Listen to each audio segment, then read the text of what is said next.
Hello everyone, Assalamu alaikum. Welcome back to online English class. My dear learners, how are you all? Hope you are fine. I am Mansoura, your English teacher. Today I want to discuss Dhaka Board 2022. Question 9. Complete the following sentences using appropriate questions tag. You have 5 marks.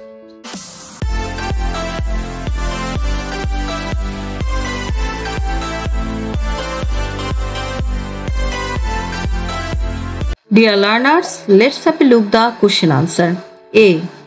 Everybody wants to lead a better life. যে everybody প্রত্যেকে wants চায় to lead a better life, ভালো জীবন যাপন করতে। তাহলে লক্ষ্য করে দেখো যে এখানে everybody আছে, পৃথিবীর প্রত্যেকটা ব্যক্তিকে আলাদা করে বোঝানো হয়েছে, তাই এখানে ভার্বের সাথে s যুক্ত হয়েছে। তাহলে এর ট্যাগ কোশ্চেনটা কি হবে?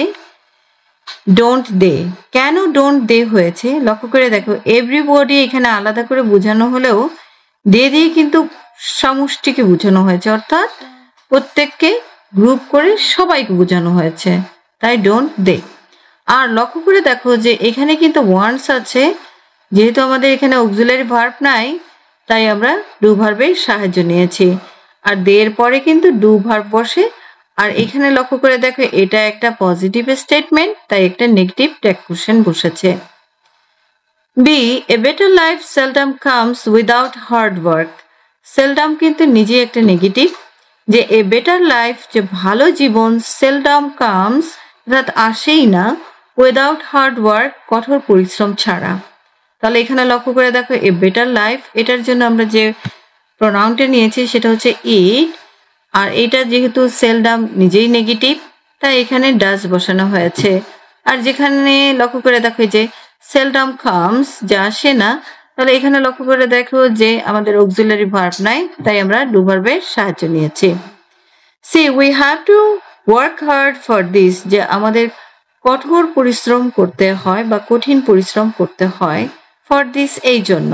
তাহলে লক্ষ্য করে দেখো এখানে হ্যাভ টু, আর এই হ্যাভ টু কিন্তু স্পেশাল ইউজেস। এখানে এটা দেখো ওয়ার্ক, কারণ হ্যাভ এটাকে আমরা কখনোই ভাববো না যে হ্যাভ টু প্রেজেন্ট পারফেক্ট, কারণ হ্যাভ টুর পরে কিন্তু ভার্বের প্রেজেন্ট ফর্ম হয়েছে, অ্যান্ড অব্লিগেশন বোঝানো হয়েছে, বাধ্যবাধকতা বোঝানো হয়েছে, তাই এটা হচ্ছে প্রেজেন্ট ইনডিফিনিট। তাহলে এখানে প্রেজেন্ট ইনডিফিনিট যেহেতু এটা, তাই এখানে আমরা লক্ষ্য করে দেখি যে am is are was were auxiliary verb নাই, তাই এখানে লক্ষ্য করে দেখো ডোন্ট উই বসেছে। যেহেতু এটা একটা পজিটিভ স্টেটমেন্ট তাই আমরা একটা নেগেটিভ ট্যাগ কোশ্চেন বসিয়েছি। ডি.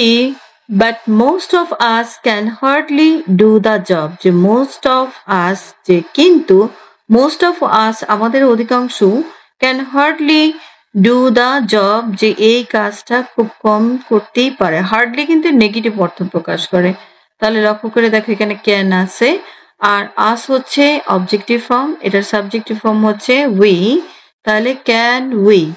আর এই অংশটুকু যদিও নো নট নেভার নাই, তারপর হার্ডলি কিন্তু negative. Actually life is not a bed of roses, actually কিন্তু একটা কানেক্টর হিসেবে ব্যবহার করা হয়েছে। লাইফ ইজ নট যে জীবন নয়, এ বেড অফ রোজেস যে গোলাপের বিছানা। তাহলে এখন লক্ষ্য করে দেখো যে এখানে আমাদের যে সাবজেক্ট সেটা হচ্ছে লাইফ, এবং লাইফের প্রোনাউন হচ্ছে ইট, আর যেহেতু ইজ আছে অক্সিলারি ভার্ব আছে নট, সো এটা নেগেটিভ স্টেটমেন্ট, তাই আমরা এখানে একটা পজিটিভ ট্যাগ কোশ্চেন দিব, ইজ ইট। ডিয়ার লার্নার, এই ধরনের আরো অনেক ক্লাস যদি তোমরা দেখতে চাও অনলাইনে, তাহলে এই চ্যানেলটার সাথে থেকো। Thank you very much. Hope you enjoy this class. If you want more classes from this channel, subscribe this channel. Click the bell icon, get the notification. Allah Hafiz.